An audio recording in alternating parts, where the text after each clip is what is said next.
UDF സ്ഥാനാർത്ഥിയുടെ പ്രചരണാർത്ഥം Nooranad ആദിക്കാട്ടുകുളങ്ങരയിൽ night March നടത്തി. ഇതിന്റെ ഭാഗമായി നടത്തിയ സമ്മേളനം കനയ്യകുമാർ ഉദ്ഘാടനം ചെയ്തു.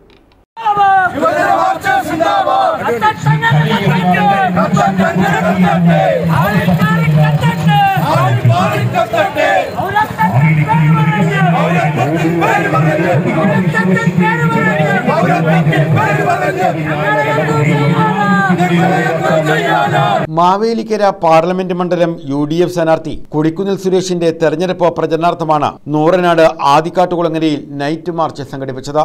ഇതിന്റെ ഭാഗമായി സമ്മേളനവും നടത്തി. കോൺഗ്രസ് നേതാവ് കനയ്യകുമാർ ഉദ്ഘാടനം ചെയ്തു. കോശി അധ്യക്ഷത വഹിച്ചു. Tomy Kallani, advocate Abi Kuriakose, K Sunnykutty, KR Muraleedharan, Amritheswaran, K Gopan, G Hariprakash, Ani Varghese, VTH Rahim തുടങ്ങിയവർ പങ്കെടുത്തു. നമ്മുടെ കണ്ണിൽ പൊടിയിടാൻ വേണ്ടിയല്ലേ സ്നേഹിതരെ? നേരത്തെ എവിടെയായിരുന്നു ED?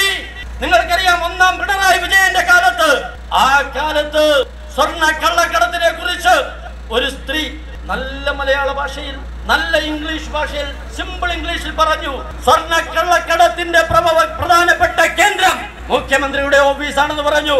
മുഖ്യമന്ത്രിയുടെ പ്രൈവറ്റ് സെക്രട്ടറി ശിവശങ്കരൻ എന്ന് പറയുന്ന വ്യക്തി 1 വർഷക്കാലം 2 തവണകളായി ജയിൽവാസം അനുഭവിച്ചു. എന്താ വെണ്ണ കെട്ടതിനാണ്? News bureau, Charummood.